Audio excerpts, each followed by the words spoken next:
வணக்கம். All in one zone devotion சேனலுக்கு உங்களை அன்புடன் வரவேற்கிறேன். இன்றைக்கி நம்மளுடைய சேனலில் இன்றைக்கி கால பைரவ அஷ்டமி இல்லையா? இன்றைக்கி பைரவர் பெருமாளுடைய சிறந்த நாள்க.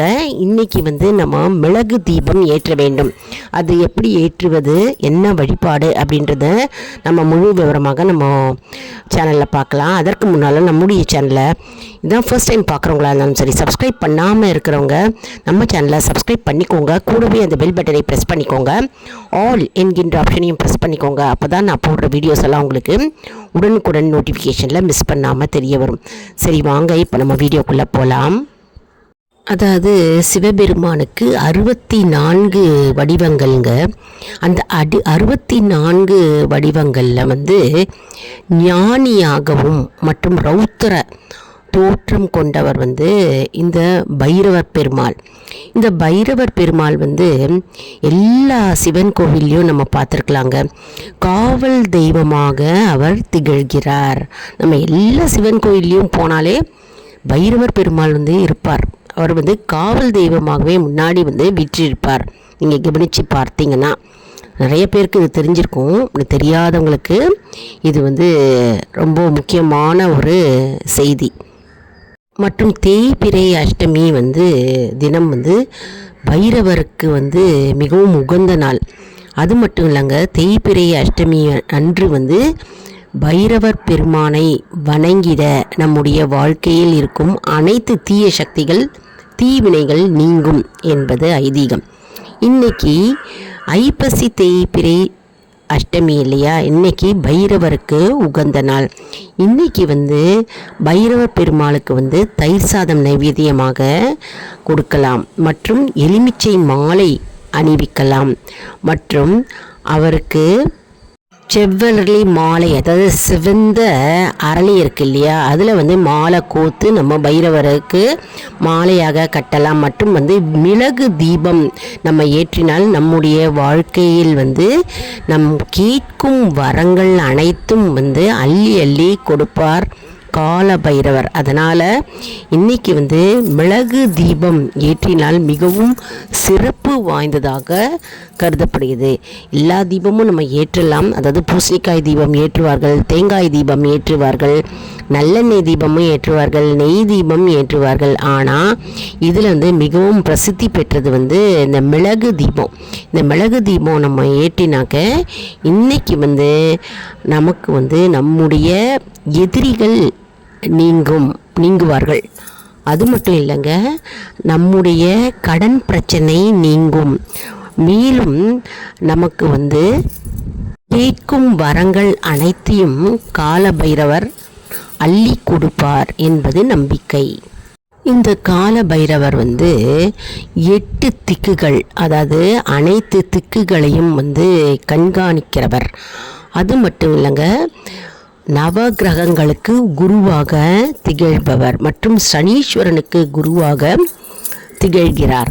மற்றும் இவர் காலத்தை கட்டுப்படுத்துகின்ற ஒரு தனி சிறப்பு இவருக்கு உண்டு. பஞ்சபூதங்கள் என அனைத்தையும் இவர் கண்காணிப்பார். அதனால் கால பைரவர் பூஜை மற்றும் வழிபாடு மிகவும் சிறப்பு வாய்ந்ததாகும். தேய்பிறை அஷ்டமி ரொம்பவே மிகவும் சக்தி வாய்ந்த அஷ்டமி நாள் இன்றைய தினம்ங்க. அதனால் இன்றைக்கி நம்ம தவறாமல் காலபைரவரை வணங்கி நம்ம தீபம் ஏற்ற வேண்டும். அதாவது ஏற்கனவே ஒரு வீடியோ போட்டிருக்கேங்க. காலபைரவரை பற்றி ஒரு வீடியோ ஏற்கனவே அப்லோட் பண்ணியிருக்கேன். மேலும் இந்த எள் தீபம் ஏற்றினாக்க நம்மளுடைய நாள்பட்ட நோய்கள், அதாவது தீராத நோய்கள் எப்பவுமே நம்மை வாட்டி கொண்டிருக்கின்ற தீர்க்க முடியாத வியாதிகள் அனைத்தும் அப்படியே நீங்கும் என்பது நம்பிக்கை. அதனால் இந்த பைரவர் யார், நமக்கு எப்போ போய் எங்கே போய் நம்ம பைரவரை வழிபடுவோம் அப்படின்றத நம்ம இப்போ பார்க்கலாங்க. மேலும் இந்த பைரவரை வணங்கினால் வேற என்னென்ன நன்மைகள் நமக்கு கிடைக்கும் அப்படின்றதையும் நம்ம இப்போ பார்க்கலாம். அதாவது கும்பகோணத்து அருகே திருவிடைமருதூர்னு ஊருங்க. அந்த ஊர்களுக்கு இடையே அம்மா சதித்திரம் என்கின்ற ஊர் இருக்குங்க. அங்கே வந்து கால பைரவர் இருக்கிறார். அந்த கால பைரவருக்கு 9 வாரம் தேய்பிறை அஷ்டமி அல்லது வளர்ப்பிறை அஷ்டமி அன்று நம்ம வந்து தீபம் தீபம் வந்து 9 வாரம் ஏற்றிட்டே வந்தாக்க தீராத நோய்கள் வந்து நீங்கும் என்பது நம்பிக்கை. அதே மாதிரி எந்த நோய்களும் நம்மை அணுகாது, மேலும் சர்வ நோய்கள் நீங்கும் என்பது நம்பிக்கை. இது பக்தர்களே அவர்களுடைய அனுபவத்தை கூறியுள்ளார்கள். அதாவது கும்பகோணத்தில் அருகில் இருக்கும் அந்த அம்மாசத்திரம் என்கின்ற ஊர், அந்த ஊரில் வந்து கால பைரவருக்கு 9 வாரம் வந்து தீபம் ஏற்றினா நோய்கள் அண்டாது அப்படின்னு அவங்களே வந்து சொல்லியிருக்கிறாங்க. அதுதாங்க இப்போ நான் இப்போ வீடியோவாக போடுறேன். அதாவது தேய்பிறை அஷ்டமி அன்று அஷ்டலக்ஷ்மிகளும் தங்களுடைய செல்வத்தை பெருக்கி கொண்டார்களாம். அவர்கள் வந்து கால பைரவரை வணங்கி தேய்பிறை அஷ்டமி அன்று வணங்கி செல்வத்தை பெருக்கி கொண்டார்களாம். அதனால் தேய்பிறை அஷ்டமி அன்று நம்ம கால பைரவரை நம்ம வணங்கினால் நமக்கு சகல சௌபாகியங்கள் ஏற்படும். மேலும் இந்த கோவிலில் இருக்கின்ற கால பைரவரை வந்து தொடர்ச்சியாக 9 வாரம் வந்து மிளகு தீபம் ஏற்றி வந்தால் நம்முடைய அனைத்து வியாதிகளும் நோய்களும் நீங்கும் என்பது நம்பிக்கை. எப்பவுமே ஒரு பரிகாரம் அப்படின்னு எடுத்துட்டோன்னா நம்ம வந்து தேய்பிறையில் தான் செய்யணுங்க, அதுதான் முக்கியம். அதாவது தேய்பிறை அஷ்டமி 9 வாரம் வந்து நம்ம மிளகு தீபம் ஏற்றி வந்தால் நம்முடைய நோய்கள் நீங்கும். அதனால் தேய்பிறை அஷ்டமியிலேயே நம்ம செய்வது வந்து மிகவும் சிறப்பு வாய்ந்ததாகும். மேலும் இந்த கோவிலில் இருக்கின்ற பைரவ பெருமாளுக்கு விபூதி அபிஷேகம் செஞ்சால் குழந்தை பாக்கியம் கிட்டும் என்பது நம்பிக்கை. அதுவும் அந்த கோவிலில் நடைபெறுகிறதுங்க. மற்றும் வந்து குழந்தை பாக்கியம் நிறைய பேருக்கு கிடைத்திருக்கிறது என்பது பக்தர்களின் கூற்றாகும். அதனால் மிகவும் சக்தி வாய்ந்த கோவில். மற்றும் நம்ம வந்து பைரவரையே நம்ம எப்போவுமே அஷ்டமி தோறும் நம்ம வழிபட்டாலே போகிறோம், நமக்கு அனைத்து நன்மைகளும் நம்மை வந்து சேரும். மேலும் 5 அஷ்டமி தோறும் மாதுளப்பழச்சாறு எடுத்து நம்ம வந்து பைரவருக்கு அபிஷேகம் செஞ்சால் நம்முடைய வீட்டில் இருக்கும் ஆண் மகனுக்கு அல்லது பெண் பிள்ளைகளுக்கு திருமணம் வயதை கடந்து வந்தவர்களுக்கு வந்து திருமணம் கைகூடி வரும். மற்றும் திருமண காலத்தில் இருக்கின்றவர்களுக்கு திருமணம் கண்டிப்பாக நிச்சயமாகும் என்பது நம்பிக்கை. மேலும் கால பைரவருக்கு சத்ரு சம்ஹார ஹோமம் அப்படின்னு ஒரு ஹோமம் இருக்குங்க. அந்த ஹோமத்தை செஞ்சால் தீவினைகள் அனைத்தும் நீங்கும் மற்றும் தோஷங்கள் அனைத்தும் நீங்கும் என்று தலப்புராணம் கூறுகிறது. அது மட்டும் இல்லைங்க, இந்த கோவிலில் இருக்கிற கால பைரவருக்கு ஞாயிற்றுக்கிழமை தோறும் ராகு கால வேளையில் வந்து அவருக்கு அபிஷேகம் மற்றும் அர்ச்சனை வந்து நடைபெறுகிறது. அதனால் மிகவும் சக்தி வாய்ந்த கால பைரவர் மிகவும் சக்தி வாய்ந்த கோவிலும் கூடங்க. அந்த கோவிலுக்கு போகாதவங்க போய் அந்த கோவிலுக்கு குடும்பத்தோடு போய் தரிசனம் செய்யுங்கள். சில பேர் ஏற்கனவே அந்த கோவிலுக்கு நிறைய தடவை போயிட்டு வந்திருப்பீங்க, இல்லை சில பேர் இதான் ஃபர்ஸ்ட் டைம் போய் அந்த கோவிலுக்கு போய் பார்த்துட்டு வந்திருப்பீங்க, அப்படியும் இருக்கலாம் சில பேர். அதனால் மிகவும் சக்தி வாய்ந்த அற்புதமான கோவில், நாம் அனைவரும் தவற விடக்கூடாதுங்க. கால பைரவர் கோவில் வந்து அந்த ஊரில் மிகவும் சிறப்பு வாய்ந்த கோயிலாக திகழ்கிறது. அதாவது அஷ்டமி தினம் மட்டும் இல்லைங்க, மற்றும் செவ்வாய்க்கிழமை, வெள்ளிக்கிழமை, பௌர்ணமி அன்று நம்ம வந்து கால பைரவரை வணங்கி வந்தால் சகல சம்பத்துகளும் நமக்கு வந்து சேரும்.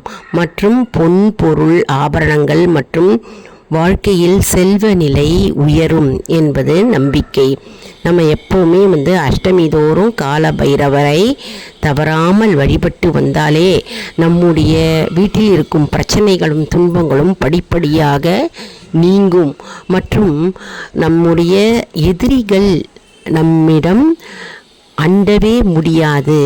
மேலும் எதிரி தொல்லை நீங்கும் மற்றும் கடன் தொல்லை நீங்கும் மற்றும் வீட்டில் திருமண வயதில் இருக்கும் ஆண் அல்லது பெண் பிள்ளைகளுக்கு திருமணம் கைகூடி வரும் மற்றும் அனைத்து தீய சக்திகளும் தோஷங்களும் நம்மை விட்டு தானாகவே விலகுங்க. அதனால் நம்ம அஷ்டமி தோறும் நம்ம கோவிலுக்கு சென்று தேய்பிறை அஷ்டமி அன்று பரிகாரம்னாலே தேய்பிறை அஷ்டமி இல்லையா, அதனால் தேய்பிறை அஷ்டமி தோறும் நம்ம பகவானை அதாவது கால பைரவரை நம்ம வணங்கி வந்தாலே சகல தோஷங்கள் நீங்கும் என்பது ஐதீகம். மேலும் கும்பகோணத்துக்கு போக முடியாதவங்க, அந்த கோவிலுக்கு போய் விளக்கை ஏற்ற முடியாதவங்க நம்ம வீட்டு பக்கத்துலேயே இருக்கின்ற சிவன் கோவிலுக்கு போய் நம்ம கால பைரவரை தரிசனம் செஞ்சு நம்ம மிளகு தீபம் ஏற்றினால் நம்முடைய வியாதிகள் அனைத்தும் நீங்கும் என்பது நம்பிக்கை. இப்போ நம்ம அனைவரும் தெரிஞ்சுக்கிட்டோம் இல்லையா, எதற்கு நம்ம மிளகு தீபம் ஏற்ற வேண்டும், ஏன் நம்ம ஏற்றுறோம், எந்த கோவிலில் நம்ம ஏற்றினா மிகவும் சிறப்பு வாய்ந்தது அப்படின்னு நம்ம தெரிஞ்சுக்கிட்டோம் இல்லையா. இது எல்லாருக்கும் ஷேர் பண்ணுங்க, தெரியாதவங்களுக்கும் போய் சேரட்டும். அவர்களுக்கு நன்மை பயக்கும் போது நமக்கு தானாகவே நன்மை சேரும். இந்த வீடியோ உங்களுக்கு மிகவும் பயனுள்ளதாக இருக்கும் என்று நான் நம்புகிறேன். இந்த வீடியோவுக்கு ஒரு லைக் கொடுங்க, இதை மற்றவர்களுக்கும் ஷேர் செய்யுங்கள், அவர்களும் பலனடையட்டும். மேலும் ஆல் இன் ஒன் ஜோன் அன்பர்களுக்கு ஒரு அன்பான வேண்டுகோள், நம்முடைய கம்யூனிட்டி போஸ்ட்டில் கேள்வி பதில் நேரம் வருங்க, அந்த கேள்விகளுக்கு பதில் தாங்க. இதன் மூலம் நம்முடைய ஆன்மீக பயணம் எப்படி இருக்கிறது என்பதை நாம் தெரிந்து கொள்ளலாம் இல்லையா. இது சப்ஸ்கிரைப் செய்தவர்களுக்கு மட்டுமே தெரிய வரும். அதனால் நம்முடைய சேனலை மறக்காமல் சப்ஸ்கிரைப் செய்து கொள்ளுங்கள். அடுத்த வீடியோவில் வேறொரு தலைப்புடன் உங்களை சந்திக்கிறேன். நன்றி, வணக்கம்.